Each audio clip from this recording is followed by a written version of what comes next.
Okay. Good morning, everybody. It's December 19th and it's 9:05. I'd like to call the meeting to order. To do so, Ms. Jones, would you please do a roll call vote? Yes, I will. Good morning, everyone. Member Bitzer, are you present? I am. Member Carrasco? Member Curry? I am. Thank you. Member Ely? Present. Member Garcia? Here. Member Honker? Here. Thank you. Chair Sweeney, Present as well. you have a quorum. Good morning, everybody.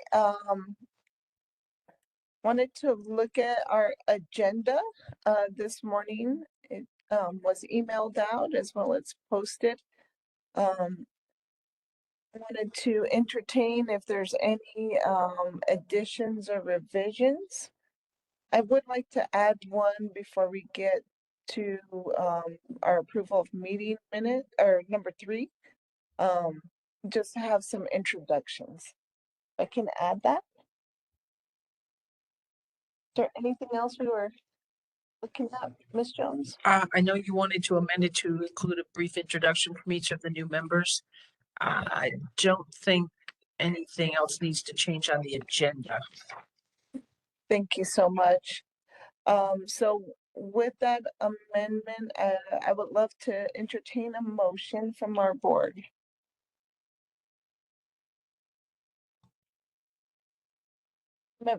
Member Ely? I move we approve the agenda for today with the amendment to include introductions. Thank you, Member Ely. I'll second that. Thank you, Member Bitzer, for your second. Ms. Jones, would you please do a roll call vote on Member Ely's motion to approve the agenda with the amendment? Yes, Member Bitzer, your vote? I vote yes. Member Carrasco? Oh, yes. Thank you. Member Curry? Yes. It sounds like you got it. Thank you. Member Ely? Yes. Member Garcia? Yes. Member Honker?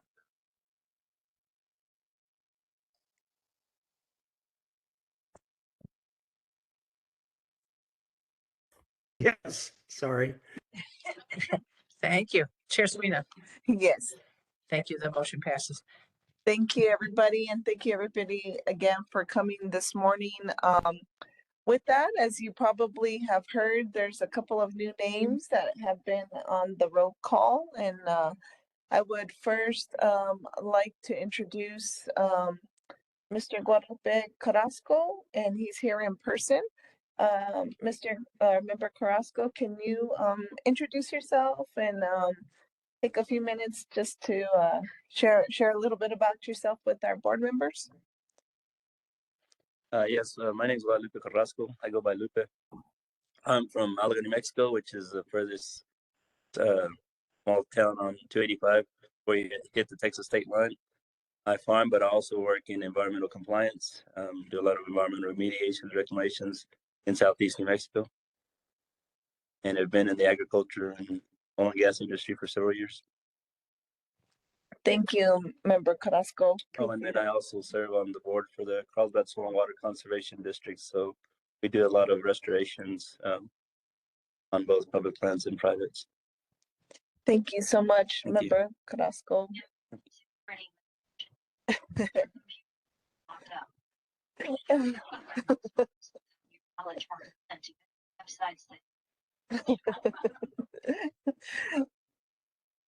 Well, welcome, Member Carrasco, and thank you for being willing to serve on our board and driving all the way up to Santa Fe today.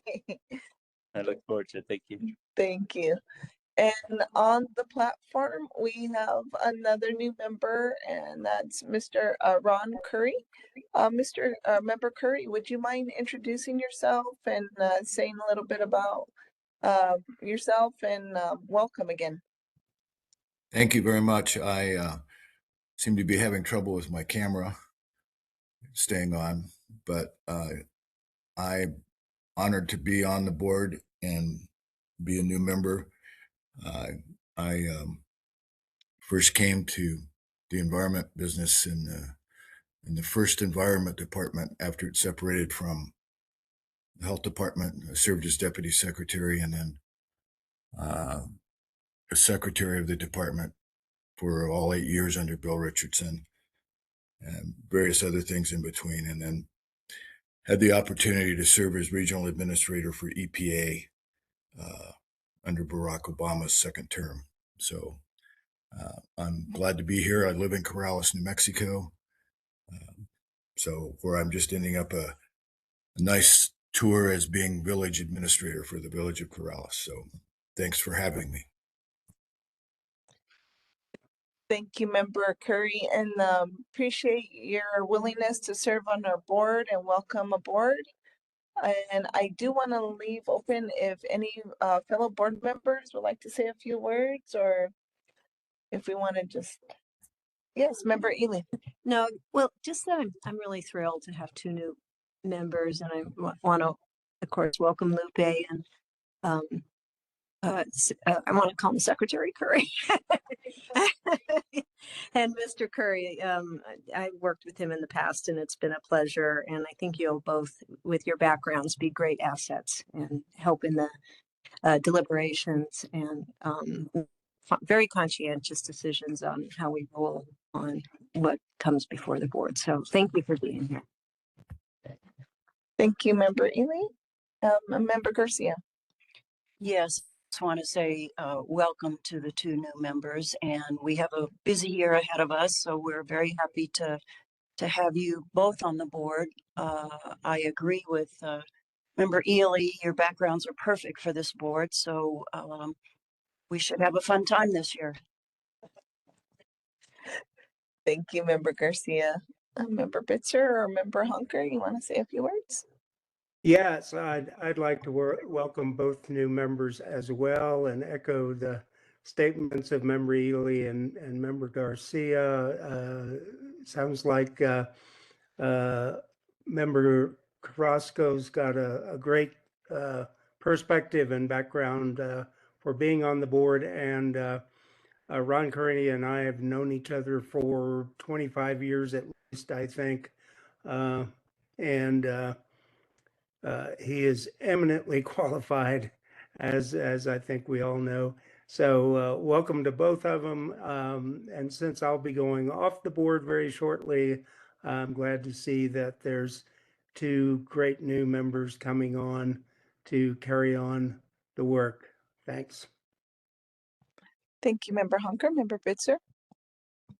I'm just ready to flag the next, what's it called, rolling quorum or whatever, because Ron and I are neighbors.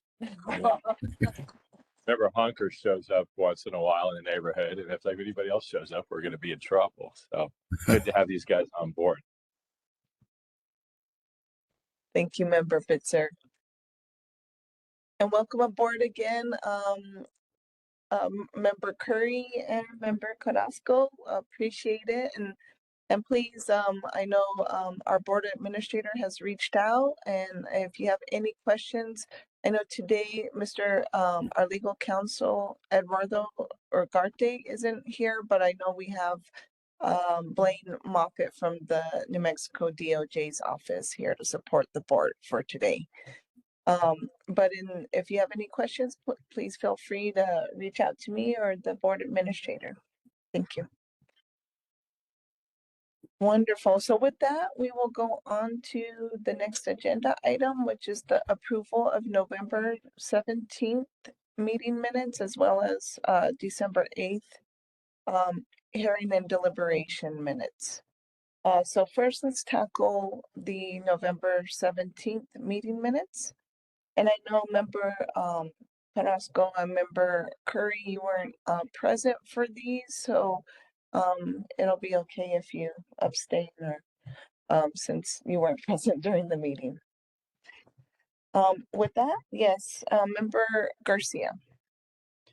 Thank you, Madam Chair. Would it be okay to approve both together, or should we do them separately? If they're good. If they're good, or you want to do wanna them do them separate? Okay, let's do them All separate. right, I will move to approve the November 17th minutes. And I'll second that. I looked them over and they look fine to me. Yes, thank you, Member Garcia, for your motion and Member Ely for the second. And I look to the board. If there's any other comments on the motion to approve November 17th, 2025 meeting minutes? If not, do you have anything to say, I was just- Member Bitzer? I was absent for that one, so I wanted to accuse myself. That's right. That's right. Thank you for that. Ms. Jones, without any other revisions or discussion, would you please do a roll call vote on Member Garcia's motion to approve the November 17th meeting minutes? Yes, for the record, Member Bitzer, your vote, I vote present. well, for the minutes. Right. I wasn't at that meeting. I'm sorry. Okay, so you're abstaining? Abstaining. Sorry. Okay. Member Carrasco, Abstain. Member Curry,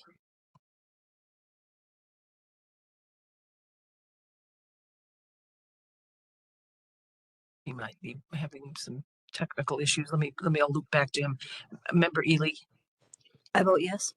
and Member Garcia, Yes, Member Honker, Yes. and Chair Sweeney. Yes. Member Curry, can you hear us and offer a vote for the minutes?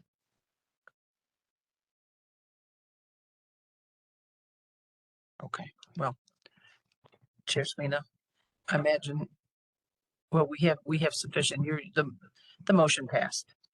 Thank you, Ms. Jones. Appreciate that. Same agenda item, but we have our December 8th, 2025 minutes. If I can entertain a motion.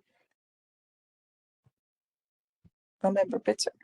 I'll move approval of the December 8th minutes. Thank you. And Member Garcia. I'll second that. Thank you, Member Garcia. With the motion on the floor, is there any discussions, revisions, or changes that we might need to make to the minutes? Yes, Member Hunker. I thought we had some email back and forth on a couple of revisions to that set of minutes. Maybe Pam Jones can clarify. Yes. Ms. Jones?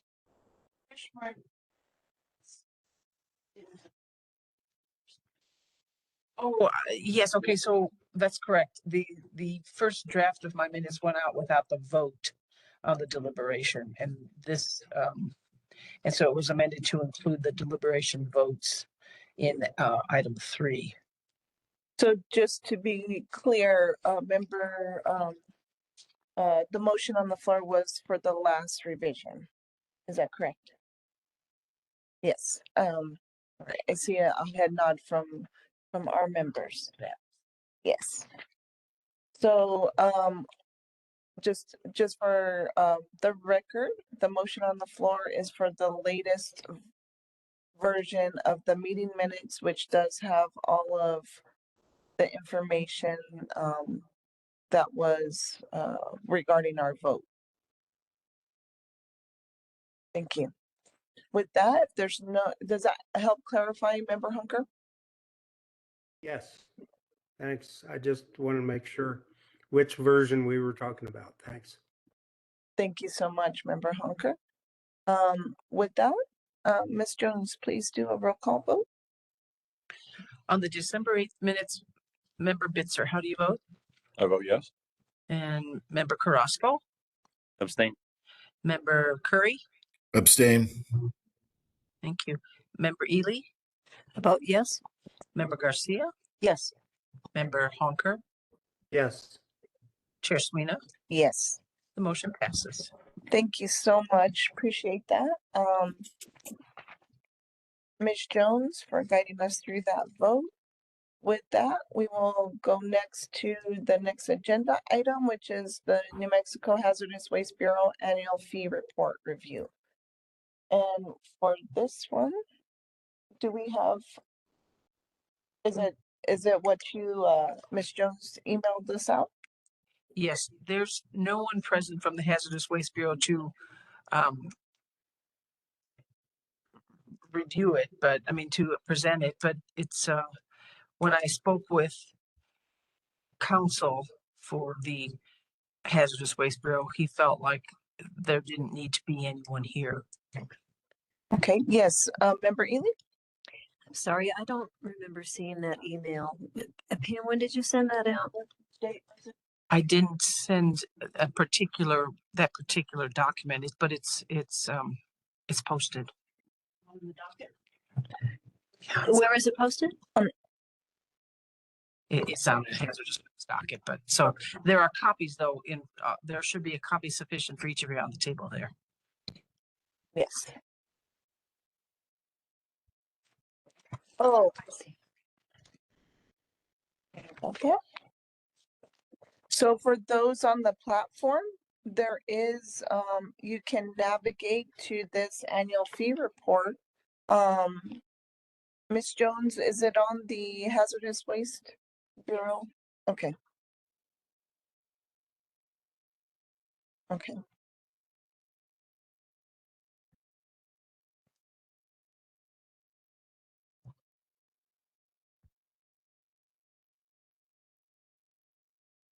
Yes, Member Ely? I haven't looked this up, but it's my guess that the fee regulation for the Bureau requires the Bureau to come before the department on an annual basis to report out on the situation on their fees. And Yes. that's what this is. The only question I would have for the Bureau, should they be here, would be to ask if the fees are sufficient to cover the costs of the program. Yes, so legal counsel, Moffett, I was wondering if you could provide us some guidance on, would it be appropriate if we make a request to NMED to present at our next board meeting, or is there a time sensitivity to reviewing this during, this meeting? I'm looking up specifically right now as you asked that question to actually, I had the same question myself in terms of reporting and what that deadline looks like. I think it wouldn't be unreasonable if you have questions to reach out to them to answer those questions. But give me about 2 minutes and I can try to find that if there's an actual deadline on it.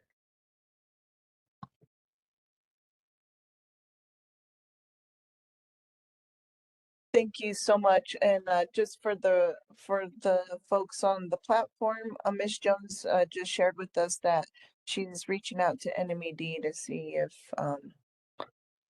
there's any response regarding if anybody can join from NMED, from the Hazardous Waste Bureau.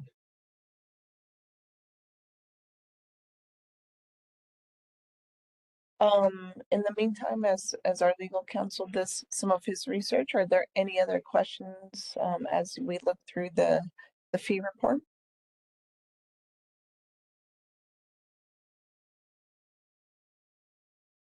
Yes, Member Ely. No questions, but just noting that the report on the first page cites the regulation 20.4.2.202 NMAC stating what the requirements are, and they may have met all the requirements here. Because I haven't had a chance to look through this yet, so they may have met all the requirements regarding the review. One of the requirements, though, is the time required to conduct each review or permitting action, and that is kind of a heavy lift, having done something similar in the Air Bureau, but it is there is a note, there is a table in the back that does kind of include that as well. So anyways, it seems like they may have met the regulatory requirement. Thank you, Member Ely.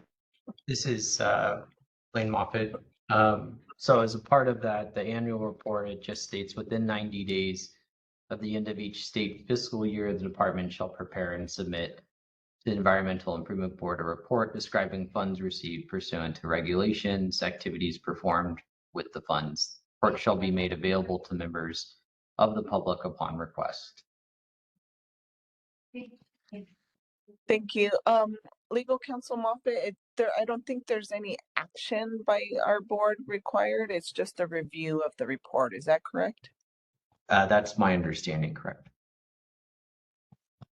Thank you so much. Members of the board, I don't know if you want to still have a presentation or are you? Yes, Member Ely? No, it's not a legal requirement that they tell me if the fees are covering the cost of the program, but I want to make sure bureaus are getting the resources they need to do their work. That's all. Thank you, Member Ely, for that question and comment. All right, any other discussion? No? With that, so Ms. Jones, I think we've addressed this item, and if NMD doesn't have anybody available, that's okay. That takes us to the next agenda item, which is agenda item public comment. Ms. Jones, do you know if there's any public comment? Madam Chair, no one has reached out to me to indicate they wish to speak this morning. Thank you for that. And those on the platform, members of the public on the platform, give you just a moment or so to raise your hand if you'd like to make a comment this morning. All right, seeing none. Oh, yes, I see a hand.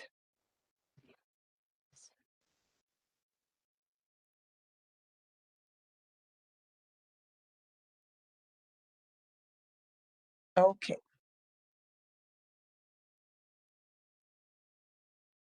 Mr. Weatherby, you should be able to unmute yourself.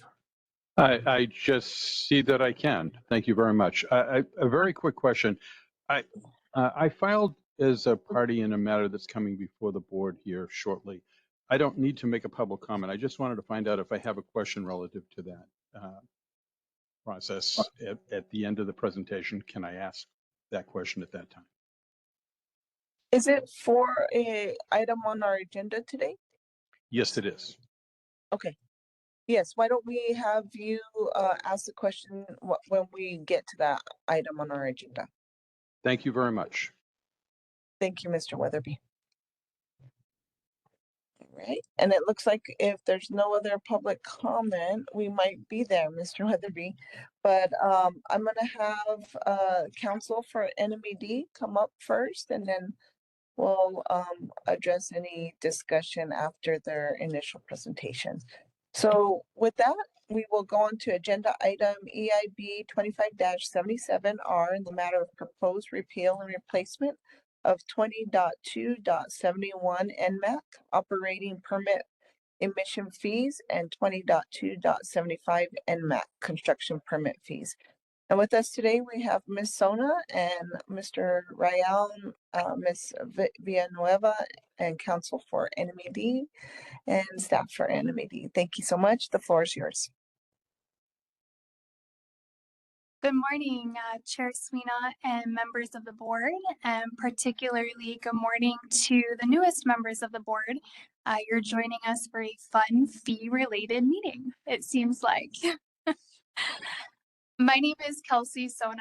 I'm with the law firm Robles, Rayal, and Anaya, and I'm pleased to represent the New Mexico Environment Department in this matter to request a hearing for air quality fee updates that will support two programs, the Environmental Protection Division's Air Quality Bureau and the newly established Compliance and Enforcement Division's Environmental Protection, Compliance, and Enforcement Bureau. With me today representing the department is Director of the Environmental Protection Division, Michelle Miano. Thank you very much for your time this morning. The department recognizes that the board members serve on a volunteer basis and sincerely appreciates the significant commitment of time and effort you each contribute to carrying out the board's responsibilities and the thoughtfulness you each bring to this role.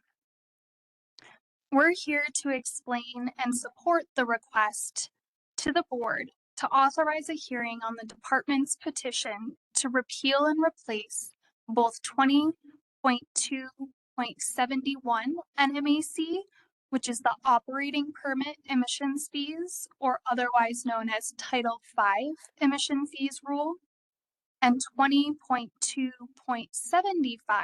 NMAC, which is the construction permit fees rule. This hearing request is the first procedural step. The department is asking the board to authorize a hearing so that the board and the public may consider the merits of the proposed replacement rules through the full rulemaking process. State and federal law require that air quality fees be sufficient to cover the reasonable costs of administering the state of New Mexico's air programs, which include the Title V operating permit program and the construction permit program. The existing fees are no longer sufficient to meet that requirement.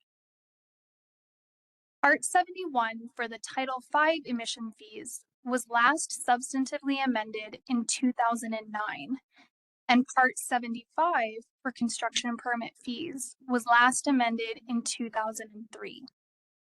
Since 2003 and 2009, the scope, complexity, and volume of air quality permitting and compliance work required of and performed by the department have increased significantly, including New Mexico now being the second largest producer of oil in the country and opening its doors to advanced technology systems. The department needs to be able to meet both the needs of New Mexico, the changing needs of New Mexico, and to fulfill its mission of protecting human health and the environment. The current fee structures do not generate sufficient revenue to support the department's air programs, placing these programs at risk. This risk is real and imminent. The Title V Special Revenue Fund and the Construction Permit Fee Special Revenue Fund are both facing projected deficits. In fiscal year 2026, Title V program costs are expected to exceed fee revenue by at least $3 million, and construction permit costs are projected to exceed fee revenue by at least $4 million. Additionally, absent action by the board, both funds are projected to be exhausted within the next several fiscal years. This will create a fiscal cliff that will impair the department's ability to issue permits, conduct inspections, respond to community concerns, and meet state and federal obligations.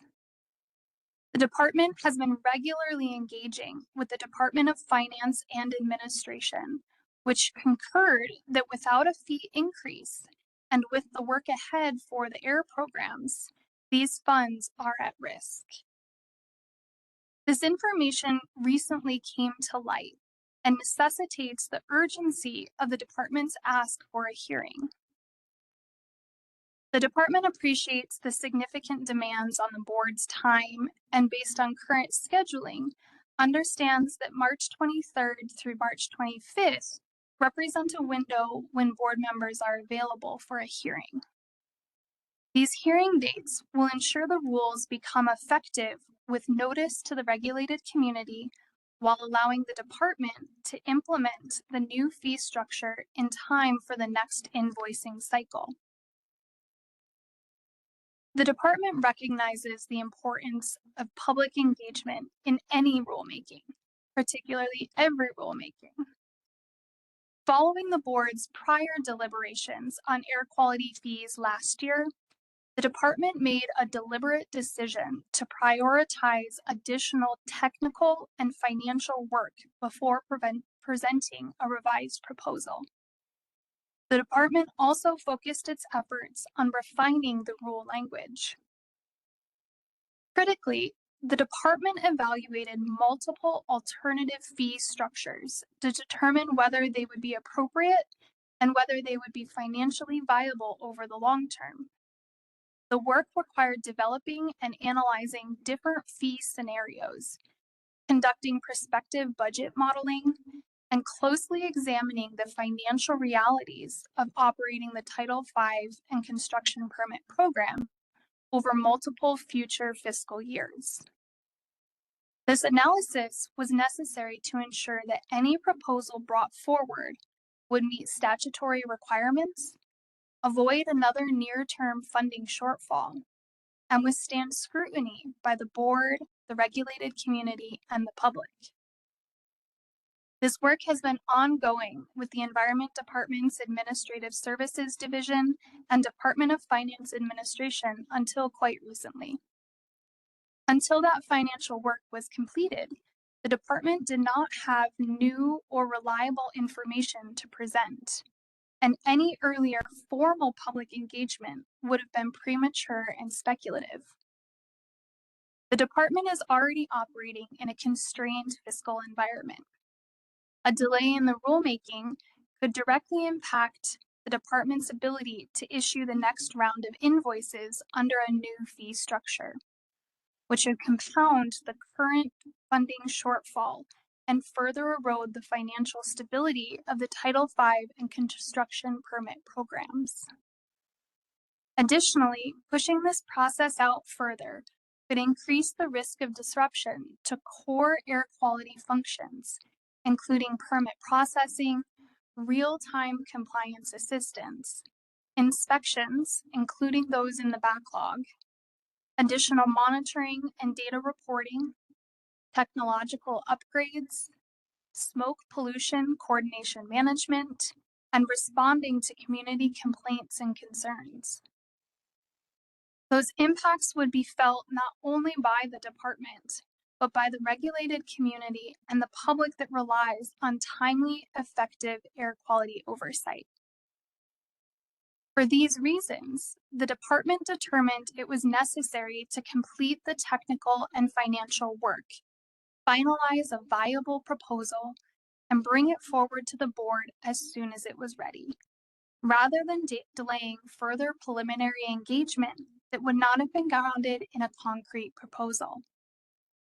The department believes that this approach balances fiscal responsibility, procedural integrity, and meaningful public participation while recognizing the real urgency of addressing a funding structure that is no longer sufficient to support the programs required by federal and state law. This does not mean that there has been no public engagement, though. The department's door is and always has been open for the regulated community to discuss the need for increased resources through fee revenues. And those conversations do in fact occur daily almost. Informal engagement has already been occurring, and frankly, it never stops for the department staff. The department is constantly working with industry, whether oil and gas companies, mining, or other industry permittees all the time. The department hears from industry their asks for how can we get tasks done faster, and statements about how the department needs more staff. Specifically on the rule, the department received feedback directly after the hearing last year from the New Mexico Oil and Gas Association. Additionally, in October 2025, the department spoke to all of the New Mexico Oil and Gas Association members at a meeting about how the department was revising the prior rule to meet the concerns that had been raised, and that it was planning to petition in December for a hearing. Also, upon filing the petition, the department directly reached out to the New Mexico Mining Association and the Independent Petroleum Association of New Mexico, both parties during the prior rulemaking effort, provided them copies of the rules, and offered to discuss it as soon as possible. No oil and gas company has reached out to the department yet, though, with any concerns about the revised rules. Although the department has received feedback that they're aware of this and that they knew to prepare for the fee increase. As part of filing the petition and prior to coming to you with our technical case, the department has scheduled formal public engagement sessions. I say formal because these are public presentations and Q&A sessions, whereas informal, I shared, is always ongoing with the department who's regularly responding to complaints, talking with concerned residents and nonprofit groups, and as I mentioned, working daily with industry. For formal engagement on January 15th, 2026, before the start of the 30-day legislative session, the department is hosting a virtual public informational meeting from 4 to 6 p.m. to share details about the rules and to answer questions. The department anticipates this session will be primarily attended by the regulated community, but may reach the interest of concerned citizens. The session will be recorded and posted on the department's website for everyone to view. The following week, on January 22nd, the department will host a 2-hour period of office hours from 6 to 8 p.m.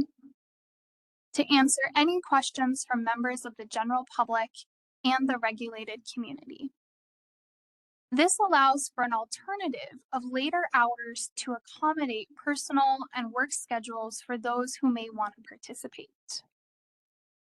The department hopes that public engagement participants will include those entities and individuals requesting informally that the department do more to protect air quality for all state residents, especially with the significant changes occurring at the federal level. The department will continue to accept and review public comment on the comment portal that was opened as soon as the petition was filed and via email. It will also continue to participate in one-on-one meetings from anyone that's interested. Information has been posted on the department's website and distributed through its listservs, and will be updated and redistributed as necessary through the conclusion of the rulemaking process. The department is open to meeting with everyone and anyone. As I shared a moment ago, the department understands that fee increases can raise concerns within the regulated community, and for that reason believed it was important to complete its technical and financial work first, so that any public engagement would be grounded in concrete, defensible proposals rather than preliminary concepts or speculation. The proposed rules reflects the department's technical and financial work that brought to light the real and imminent projected deficits to the Title V and construction permit fee special revenue funds, necessitating the prompt filing of the petition for rulemaking and the current public engagement schedule. Turning to the proposed changes of the rule, I briefly want to cover a few aspects of what those changes include for you all. The department has carefully considered the concerns raised by the regulated community and addressed them in a fiscally responsible manner to meet the department's needs. The department heard your concerns during the prior rulemaking as well. It's looking forward to the opportunity of presenting at the hearing its wealth of budget knowledge and analytical data that it's gathered to support the language and numbers in the rules. I want to go through a few very high-level changes to the rules for you guys. Both rules contain provisions that modernize payment methods. Both also add late fee provisions to incentivize timely payment. Both rules contain added severability language, which updates the rules to be consistent with how all other department rules are drafted. Both rules also contain provisions for administrative compliance costs, a mechanism to ensure that the entities complying with their air quality requirements do not pay through air quality fees the extraordinary expenses of non-compliance of just a few entities. For the changes to Part 71 for operating permit emissions fees, again at a high level, Updates to the definition of fee pollutant are included to reflect current regulatory practice by removing pollutants no longer applicable and adding PM10 and PM2.5, PM standing for particulate matter. It includes adjustments to the baseline emission fee levels necessary to support the Title V program, and it lowers the cap on fees for individual pollutants to improve equity so that no single source bears a disproportionate share of total program costs. For changes to the Part 75 construction permit fees rule, again at a high level, updates include those to the point-based fee schedule to reflect the increased complexity and workload for the department.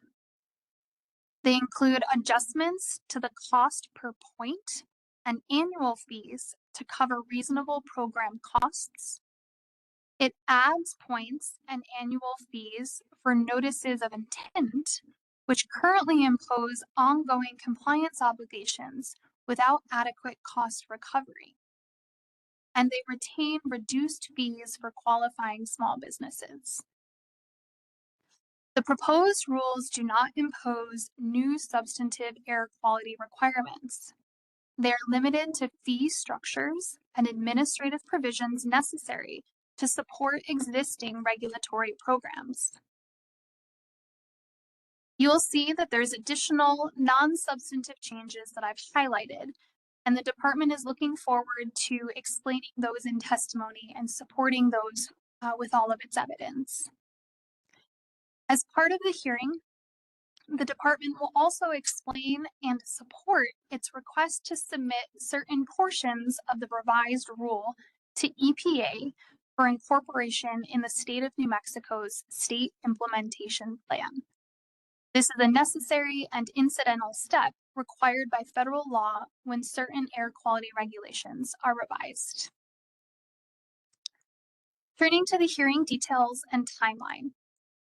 The department has carefully considered the statutory and regulatory requirements in putting together its timeline proposal for the board's consideration.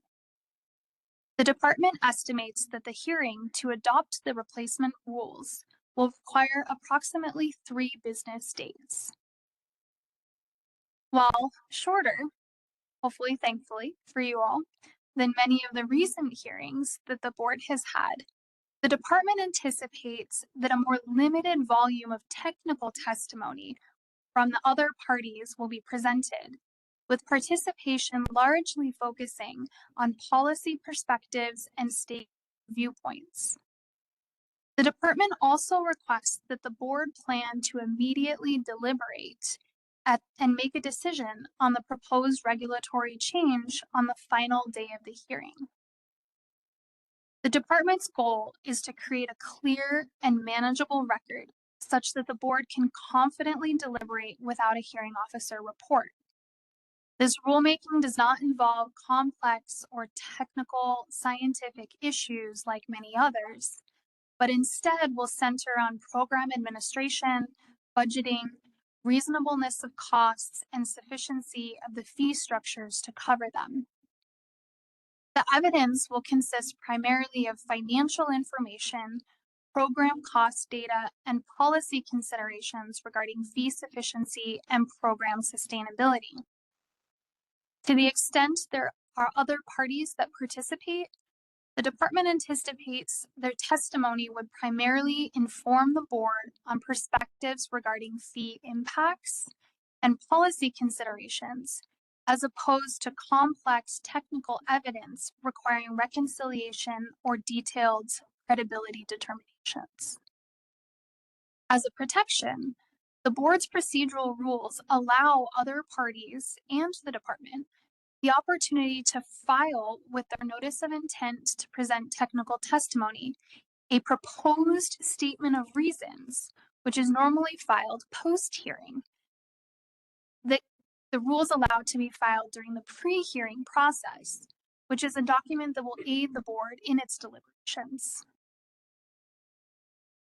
Nothing requires that the record remain open for post-hearing submittals, and the board's procedural rules specifically identify, I quote, "the necessity for a prompt decision," end quote, be a reason to not keep the record open and allow immediate deliberations.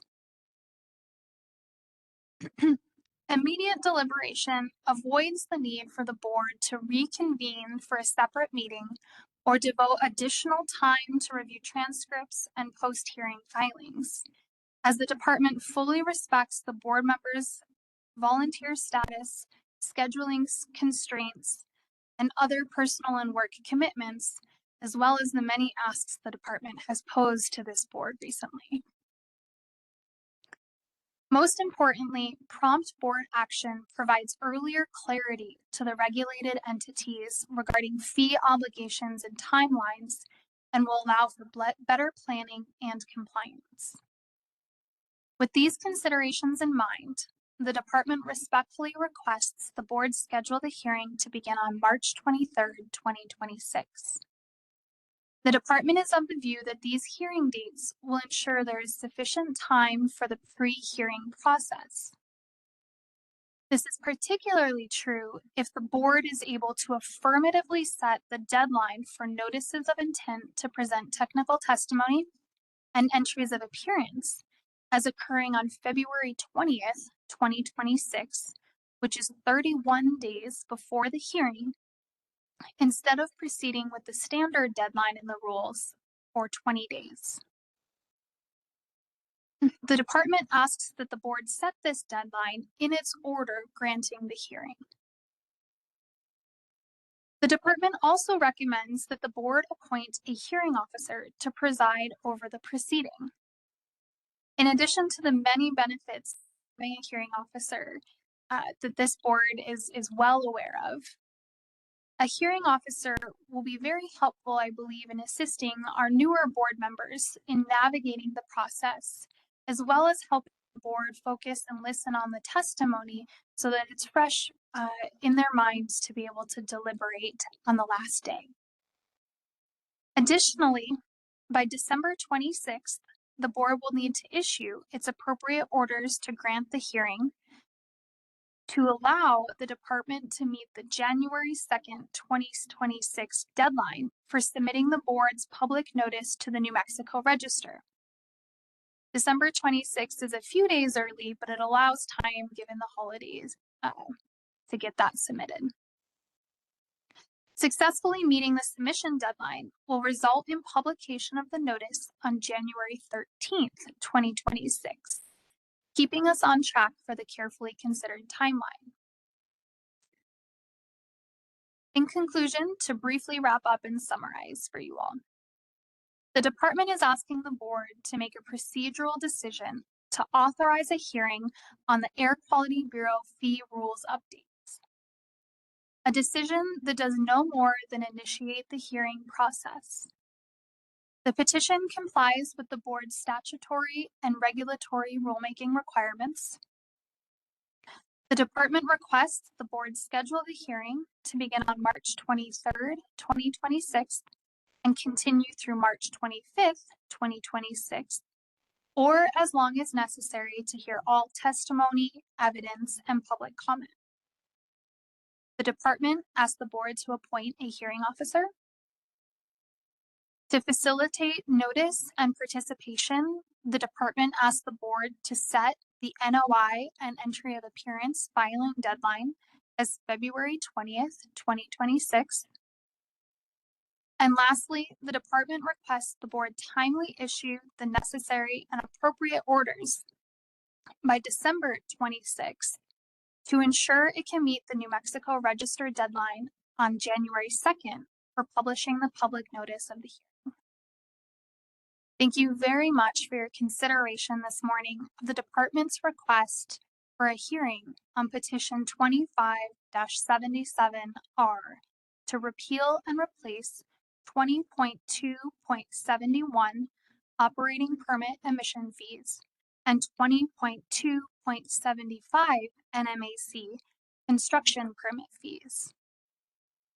Granting a hearing on air quality fee updates is an important matter for ensuring the department has the necessary resources to protect and restore the environment and to foster a healthy and prosperous New Mexico for present and future generations. Thank you again for your time this morning, and I'm happy to stand for any questions that the board may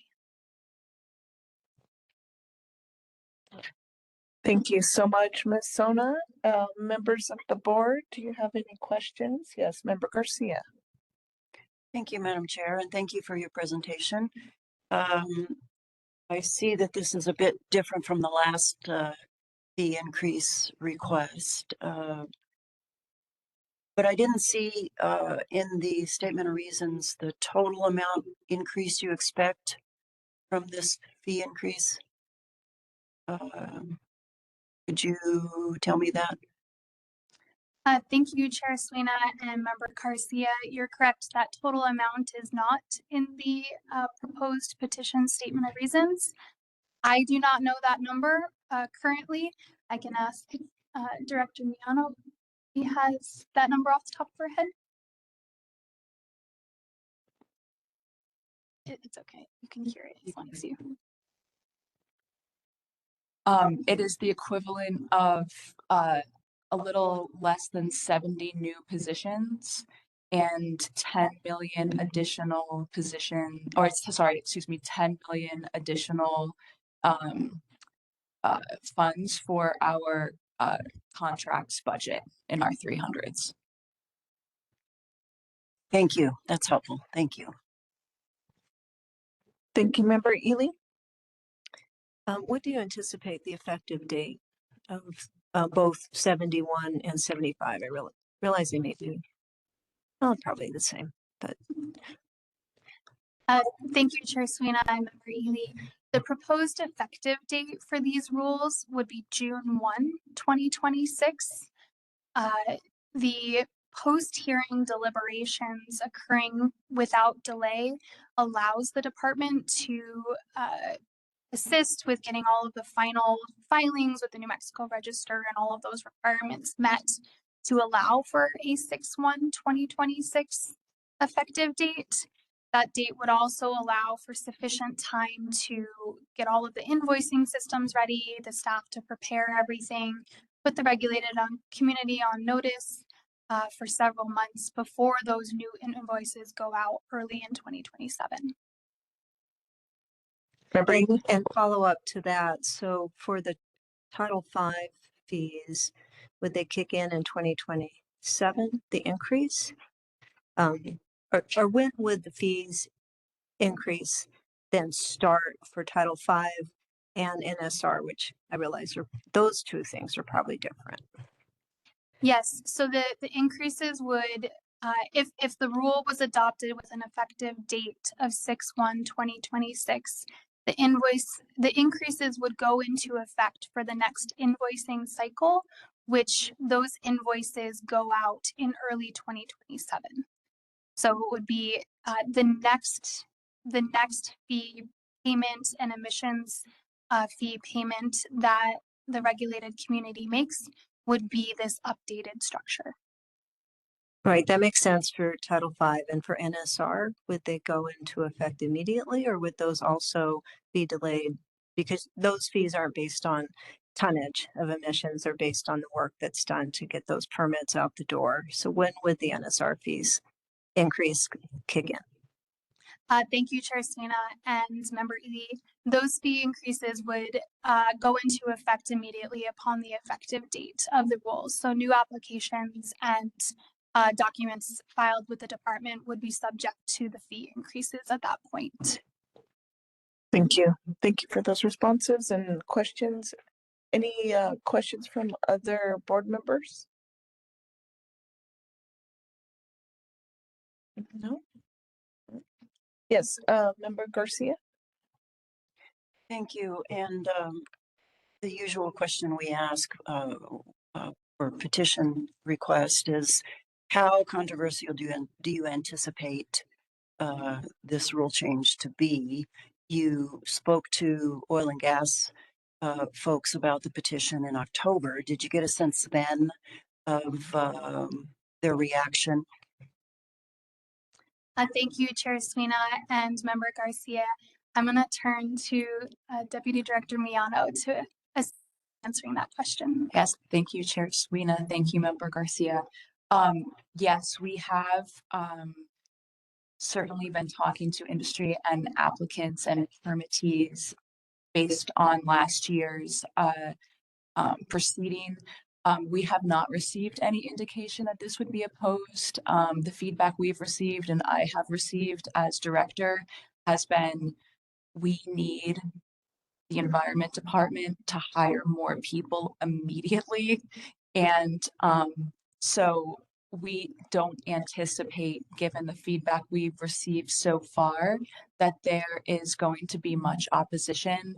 That could be wrong. We know that we had opposition last year in that proceeding, but by and large, most of the feedback we've received has been, please hire more people now and please get resources. How can we help?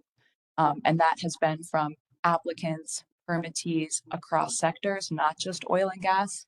We have a very aggressive economic diversification agenda to bring in more different kinds of industries to New Mexico, different kinds of jobs, meaning different kinds of permit applications and different kinds of technologies that our staff is reviewing. We've heard from those economic diversification efforts. How can we help you? We need these permits now. How can, we work with your staff? Who's available tomorrow? It's not just our Permian Basin increase and exploration and development. It is the new economic sectors that are interested in coming to New Mexico as well. Oh, go ahead. Sorry, I also would add that for the oil and gas sector, particularly, we've received feedback recently from the oil and gas industry that, although the Permian Basin straddles both New Mexico and Texas, it really is the geological nature of where the rock is that most investment and permitting and activity is on the New Mexico side. And so even though the Permian Basin is large, we anticipate here in New Mexico to keep seeing increases in investment, acquisitions and transactions, which result in a lot of voluntary audits coming to us as we keep track of what those transactions are. And so we've been hearing from the Permian folks specifically that that's going to continue and increase given the nature of the geological formations in the Permian. Thank you for that response. Yes. I was just going to say that's very helpful to give us an idea of what the hearing might look like. So thank you. Thank you. Yes, Member Ely. One request, and you may be anticipating this. You talked about that both changes to Part 71 and Part 75 would include administrative compliance costs. And I'm just hoping that in your statement of reasons that you file with prior to the hearing, that you cite the statutory authority to move forward with those administrative compliance costs, because it isn't a new thing for the department. Thank you. Yeah. Thank you, Member Ely. And at this point, I do see that we have Mr. Weatherby on the platform. Mr. Weatherby, right now, I think I can recognize you. I think you had a comment regarding this particular agenda item. Is that correct?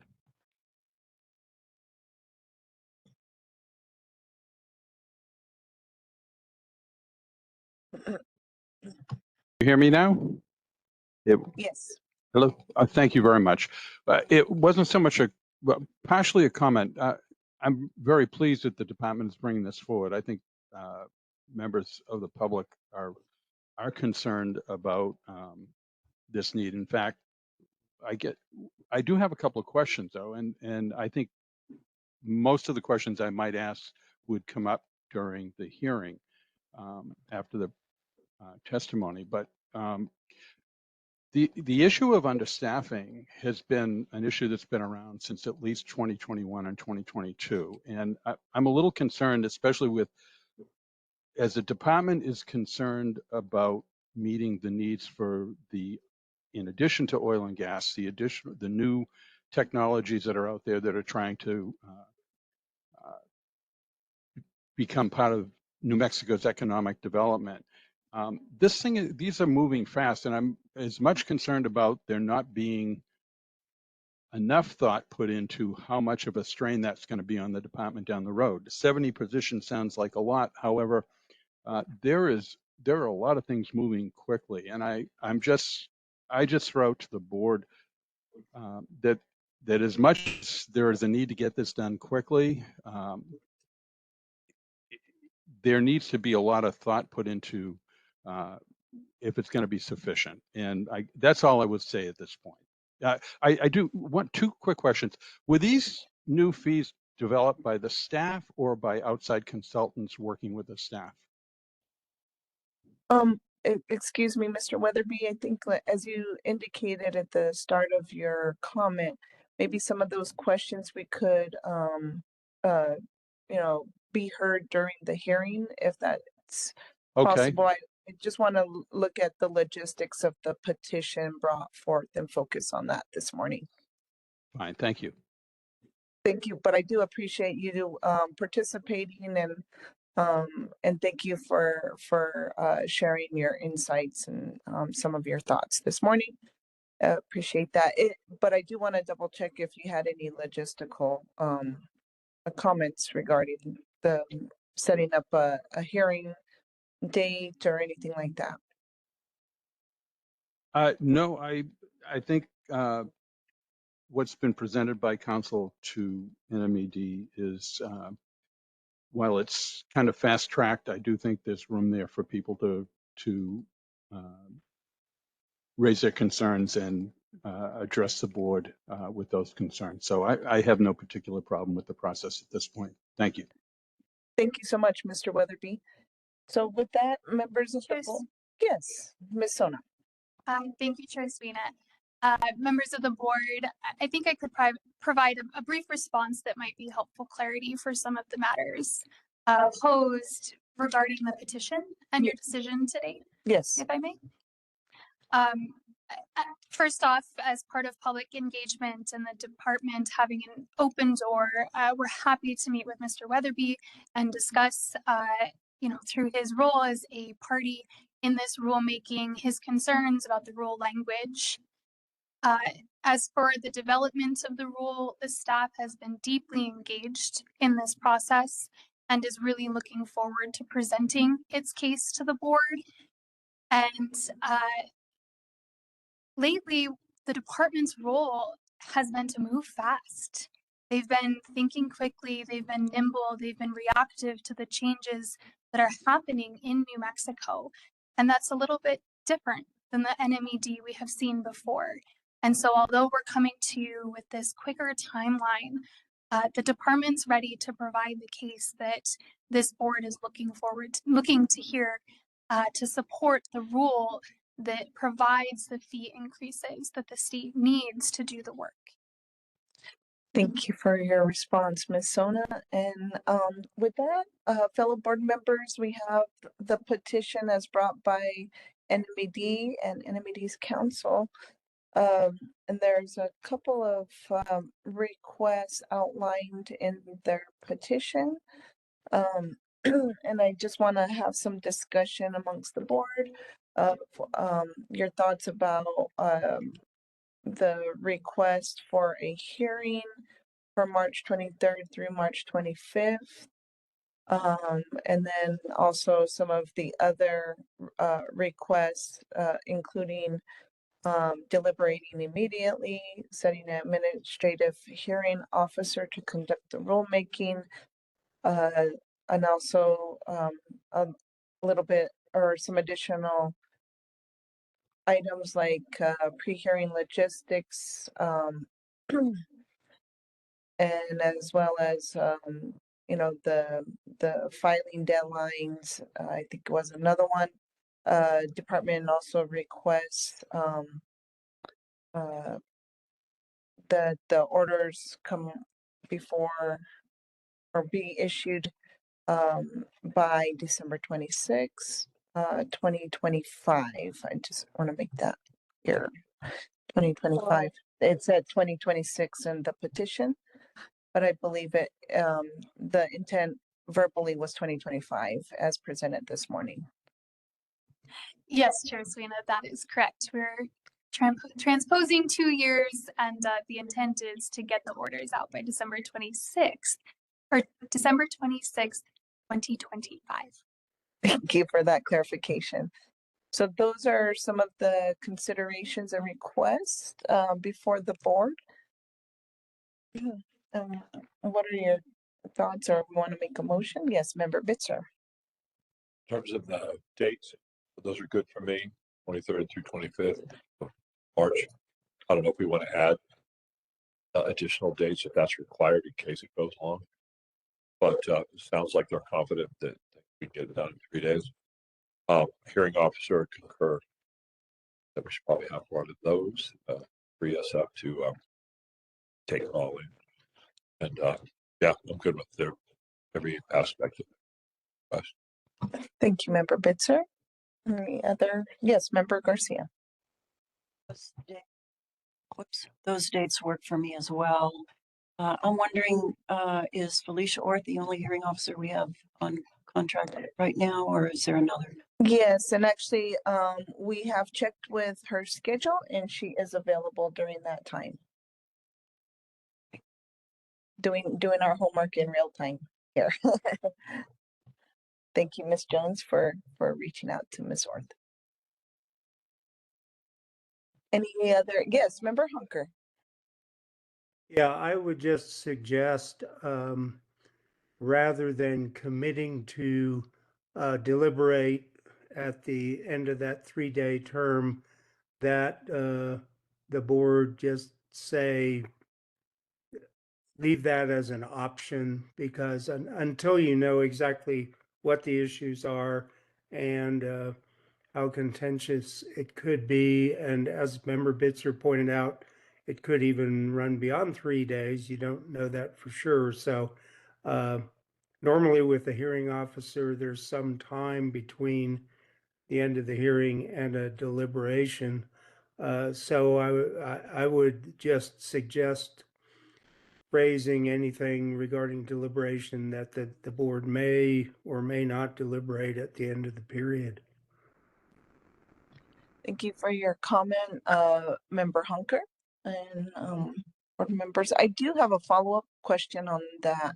I know you indicated, Ms. Sona, that there was some timeline considerations to get stuff registered, posted to the register. And what would be the last date that we need to, or I guess if I may ask, like what's a good, what's the latest we could deliberate? Make a decision, I guess. Thank you, Chair Sweeney, for that question. Typically, to have an effective date, you want the rule final order from the board to be issued at least 60 days in advance of what the effective date is. Now, that's not always an exact date, but that's a pretty good gauge. And so deliberations would have to occur quite quickly after the hearing to meet that. And our understanding with the board schedule is that if we put the hearing to some later months, then we might get into a situation where the effective date is later. Thank you, Ms. Sona. And looking to the board, I'm free the last that week of March 23rd at this point. And looks like we have Ms. Orth as free as a potential hearing officer. I don't know if other board members have. I don't have a conflict. I'm free. I can manage Okay. that. I'm also amenable to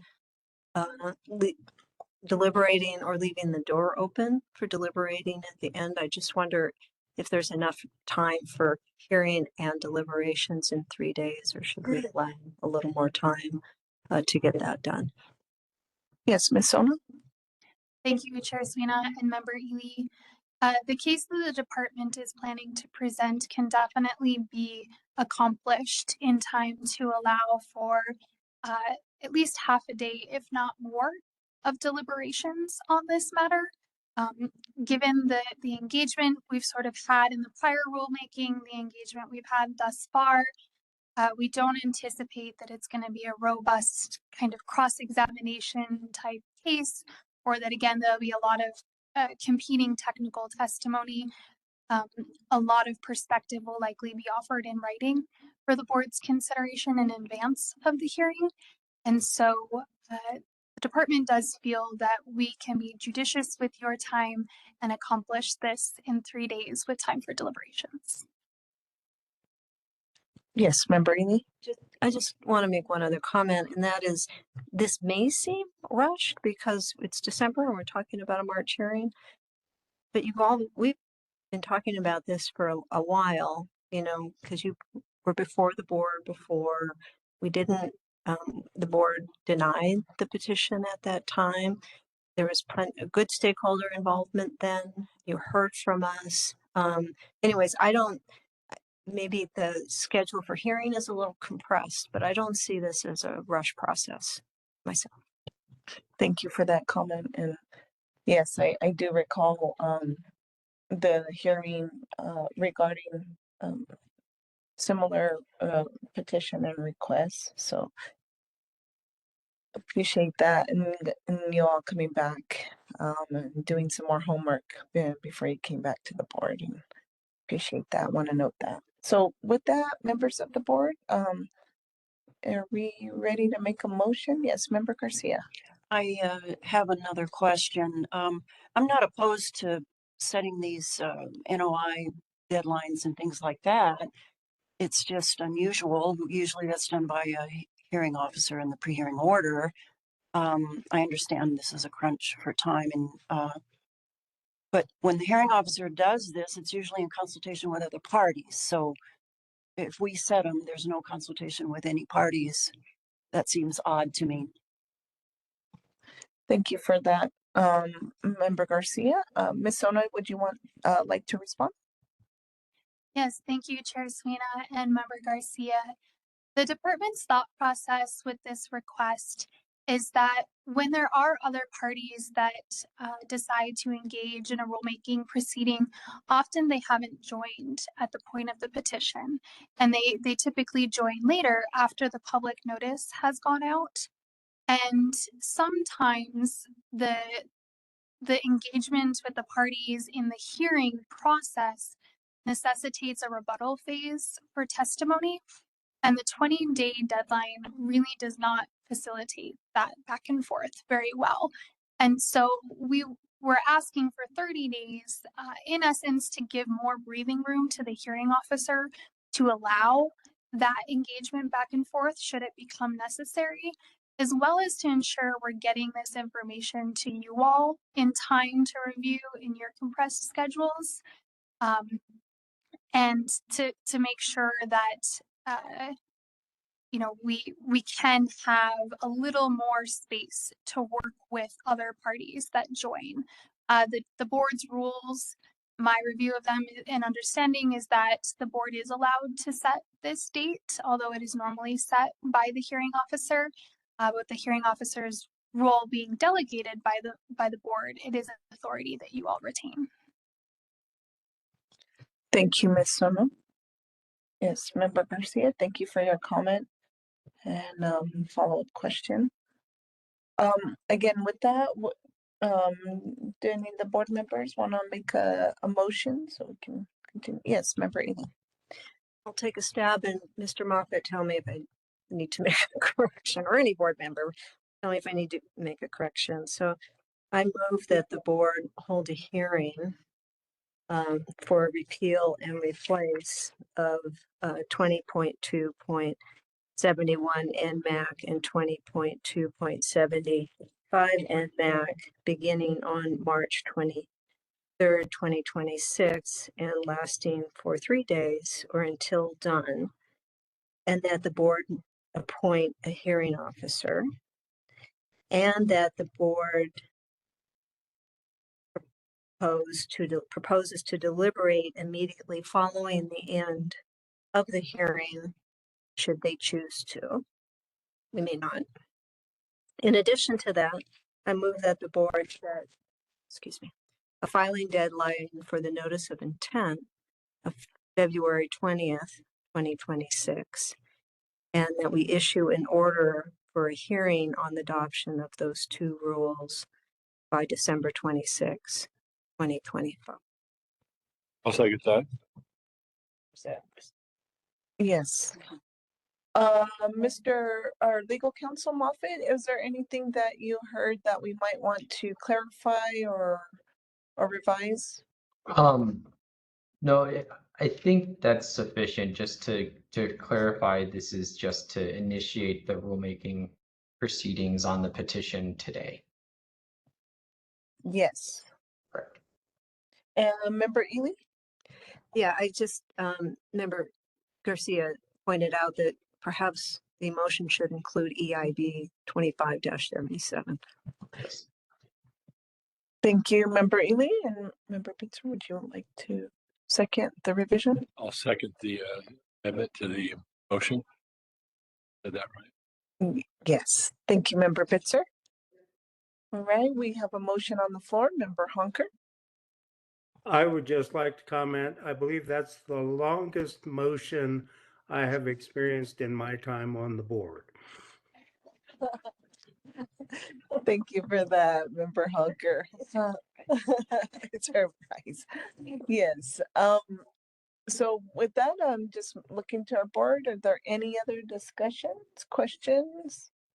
Ms. Jones, would you please do a roll call vote on Member Ely's long motion? Yes, yes, I will. Member Bitzer, your vote, please. I vote yes. Member Carrasco, Yes. Member Curry, Yes. Member Ely, Yes.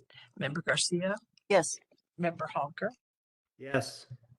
Chair Sweeney. Yes. The motion passes.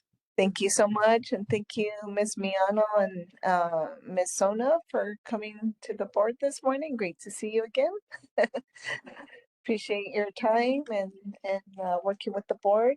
Yes, Member Ely. It might be helpful for the new board members. I know it'd be helpful for me if we just briefly talk about, and it kind of may be related to item 7 on the agenda, what we have coming up in January, February, March, April. I know there's a number of items out there, and I just want to be clear on what those dates are. Thank you. With that, I'll excuse you all and appreciate it. And a great segue into our next agenda item, which is next meeting and old other business. So with that request, Member Ely, I would want to lean on Ms. Jones, but also welcome our new board members to also look at some of the resources that I know I depend upon as well.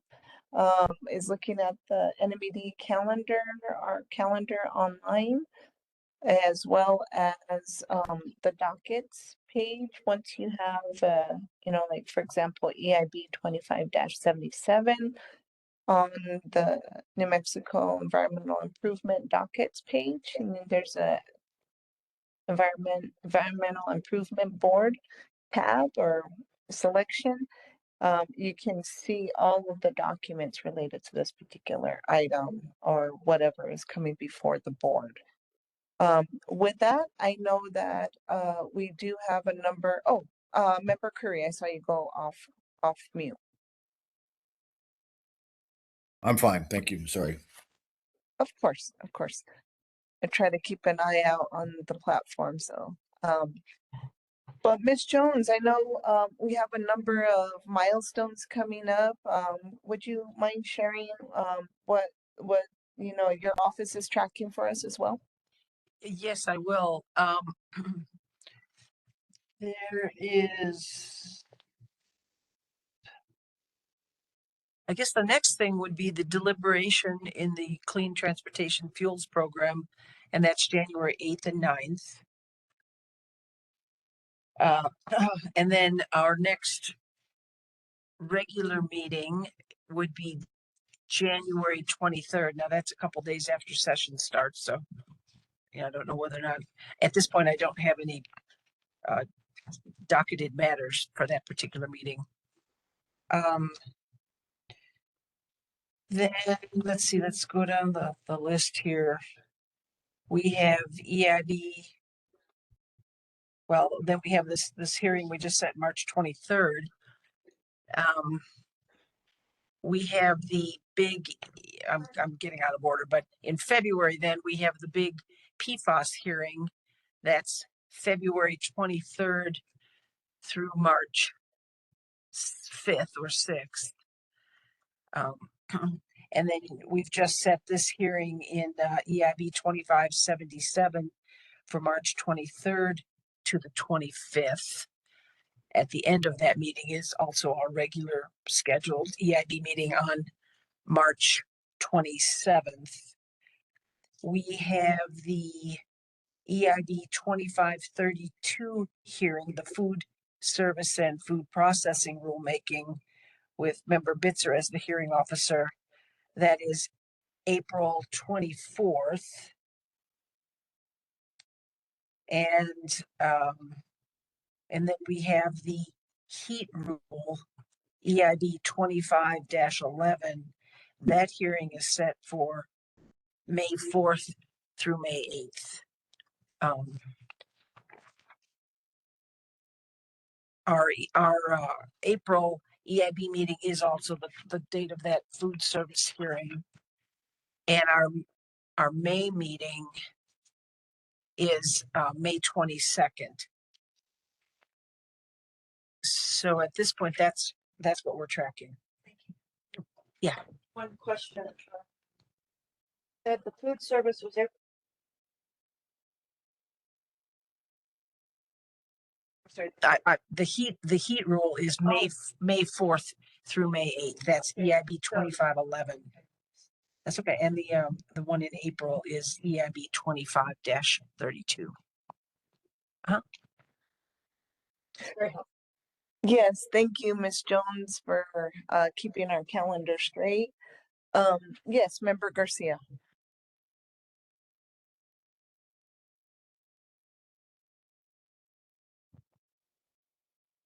Yeah, I'm glad we went through this because I remember there was some polling about availabilities. I'm available the week of February 23rd, but not the following week at all. So I don't know if that can be moved or not, or maybe I realize I can read transcripts and things like that, but there's a possibility I wouldn't be available that week at all. So so now that we have new board members,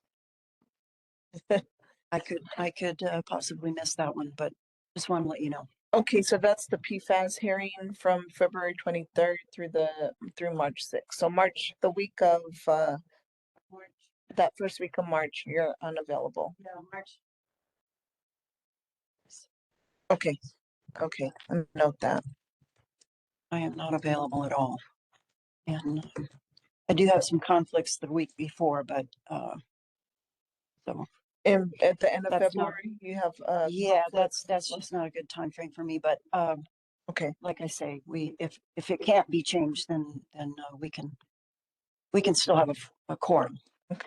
Ms. Jones, is hearing officer or the hearing officer for the PFAS? Yes, she is. Okay. She's also on our platform right now. If you Oh. want to speak with her.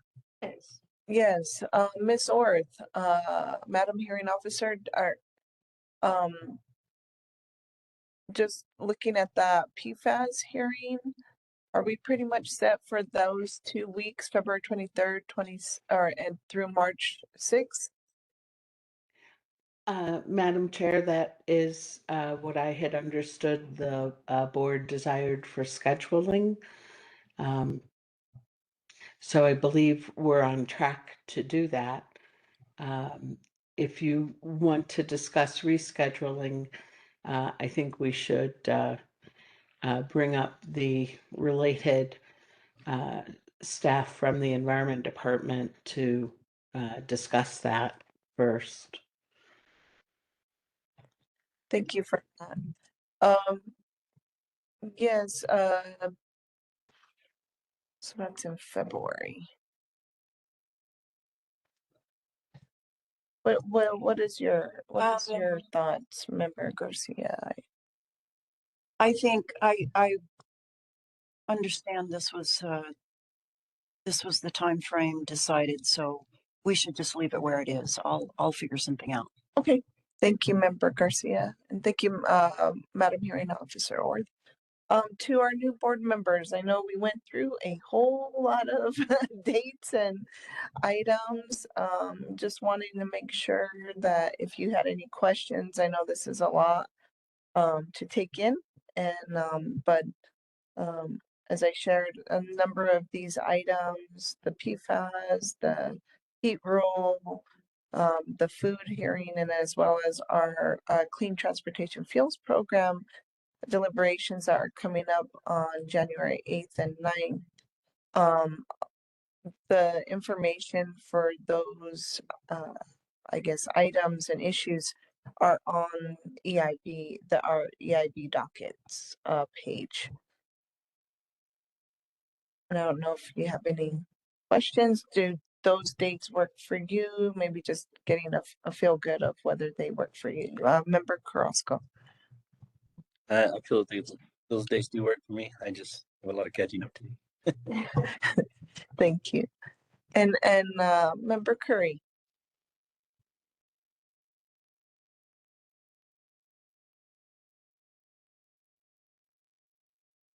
All right. There we go. Oh, there you are. Yes, Member Curry. Do you Yes. have any questions or comments? And just doing a check-in. I know we scrolled through and discussed a lot of dates and upcoming agenda items before the board. No, I don't. I understand all the dates and they all work for me at this point. Thank you so much, Member Curry. And yes, Ms. Jones. What I can do is I can send calendar invites with all of these dates to everyone so that it'll be on everyone's calendar. Thank you so much, Ms. Jones. That would be very much appreciated. Thank you. All right. Well, with that, if there's no other discussion items, I'd love to entertain a motion for adjournment. I move we adjourn.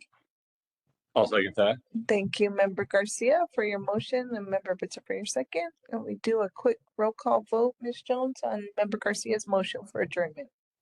To adjourn, Member Bitzer, how do you vote? I vote yes. And Member Carrasco? Yes. And Member Curry?